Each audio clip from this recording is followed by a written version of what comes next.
Hey guys, Louie here, and welcome to the weekend. I've got a quick unboxing for you for the one bar I bought about a week and a half ago before the prices popped up. So let's go ahead and get into it. Crazy week for sure.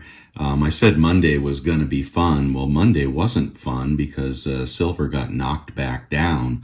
But then sure enough, it rallied back up, surprised us all, and closed over 23 as gold was pulling back, actually.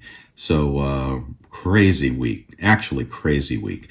Before I open this up, these little guys from Germania Mint, some of you were asking when those would be available. They have been released at least 3 of the retailers I know of.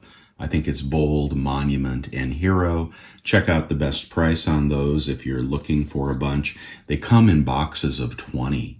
Oh man, definitely jonesing for some of these, but at 23.20 spot, I gotta pull back here a little bit and see what happens. All right, so here's what I picked up on eBay. It was a good price. It's a bar that I think is out of production, a modern classic, if you will. So let's get right into this. It's really nothing exotic, just a nice 10-ounce bar. I got it for 26 an ounce. And it is cast, and it is the modern collectible from Scottsdale Mint. They don't have these on their website currently, or they're out of stock. And if they did, they're selling in the 30s. So I thought 26 was a pretty good price on this on eBay. It's secondary market. It is cast. It is a nice little chunk. Actually, they call it the chunky cast bar. And I just think that's awesome. When that tones up a little bit, that's going to be an attractive little bar. So that's going in the stack, collectible ingots. Someday it will bring a bigger premium, I think, from Scottsdale Silver. And that's all I've got to show you today. That's all I bought.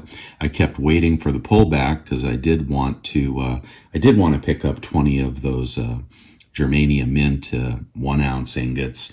And the premium was, I think it was over $4. So I was hoping for a pullback on silver. And while we got a little pullback, it wasn't quite enough. And then who knows, we would have this pop up to over 23. Actually, silver went over resistance on Friday up to 23.50 or 23.55. And but then gold pulled back on a strong dollar, and silver couldn't retain that breakout and pulled back into the low 23s. But pretty respectable on a day where everything was going down. At least one point we had gold going down, we had the stock market going down, and we had the dollar rallying. Of course, we had the Fed comments. Now, I want you to join me tomorrow morning. I will be interviewing Professor Barth from Arizona State University. He's a professor of history and monetary theory, and I'm really excited to have him on my channel. We're going to be doing that interview today, and I'll release it tomorrow morning. But come and check out what he has to say about current events. As I mentioned on interest rates, I thought the Fed was going to come out hawkish when they released their information, and they were hawkish, and they said that they weren't even thinking about lowering rates until maybe 2024, and that we could have another rate hike ahead of us. And the market interpreted that, but they also said that they're winding down, and this could be, or the next one could be the last. Well, as the market tends to do, it interpreted that as a dovish hike, if there is such a thing. Now, I'm not sure what part of higher for longer is dovish, but the market interpreted it that way. We had a rally in the market, and then that immediately fizzled when people, realized that we are going into recession, and recession trumps everything. And then we actually came back and rallied on the day.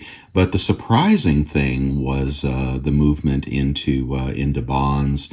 All across the yield curve, rates went down. I actually thought rates would pop on the 2-year, but they did not. They dropped.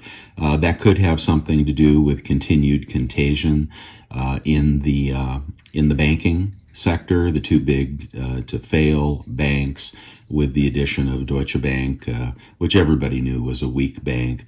But Europe definitely starting to show the stress and strains, and the rivets are popping. And I'm sure there are more regional banks that are, reacting to Janet Yellen's incendiary comments towards banks. Really interesting how the different branches of government don't feel like they have to coordinate their statements. And you'll have one person like the president saying, we're going to guarantee all deposits. And then Janet Yellen saying, no, we're not going to do that. We're going to pick the ones we like. So if you're a Silicon Valley bank with lots of entrepreneurs that make big donations to the Democratic Party, you're bailed out. Your multi-million, $25 million account is bailed out, eventually at taxpayer expense, I think. But if you're, Oil Drillers of Oklahoma Bank, they're going to let you fail.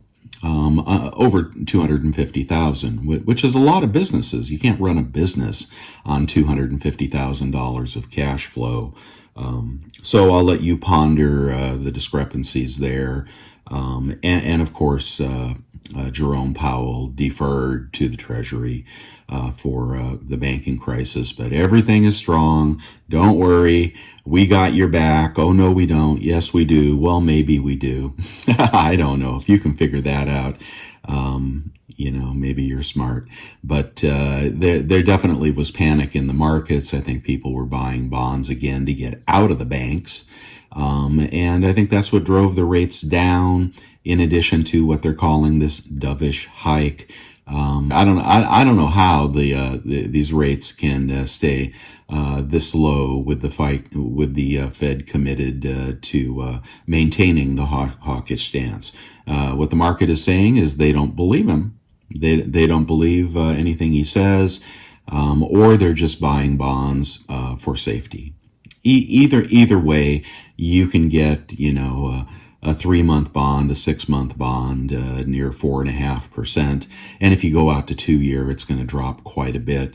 So it's both panic and I think the recognition that recession is coming and all asset prices will be dropping.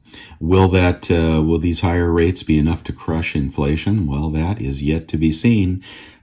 So I'll let you figure all that out, but it did put a tailwind on gold for a little while. I guess nobody was going to let gold go over 2,000, because you know what happens when gold starts pushing over 2,000. Has a lot of powerful enemies, in my opinion, and silver even more so. But, there's plenty of interest in silver right here. And you'll see the retailers are running a little bit thin on their inventory. I saw APMEX listing Eagles at $40. Yeah, that didn't take long, right? From the recent buy point of $27.50 that I showed you guys, and now APMEX selling for $40. I think you can get them for $35 on Hero. So if you want Eagles, now you got to pay up again, because those premiums have jumped. Constitutional as well. So that's all I have for you right now. I am staying vigilant. I'm not making any big purchases right here. Of course, I have a mature stack that is enjoying the higher prices. But although I want to make some big purchases, $23.20 and a $4 premium is not where I want to get back in. I think I'd love to see a pullback back to 21. Of course, we're all rooting for lower prices now, aren't we? Now that it's kind of getting away from us. But you never know. When you least expect it, that's when they slam it down, or when current events, dictate selling metals along with everything else. With a liquidity trade in the stock market, and I do think the market will be headed lower still. I think metals could take that dip with the market, but right now I wouldn't bet my life on it. I talked about the dollar and the milkshake theory guy, recommended a video to you there. And sure enough, there's panic in the world, in the markets, especially in Europe right now. And what's the first thing that happens? It's not the death of the dollar, it's the dollar getting stronger. Of course, it was oversold down here, and that presents a bit of a headwind for metals. But the gold, for example, and I'm not so sure, silver maybe too, seem to be diverging from the dollar correlation, the inverse correlation. And at some point, I do believe that you'll see the dollar up on bad things happening around the world, and you'll see gold up as well. And the miners caught a nice bid, so I'm liking the miners again.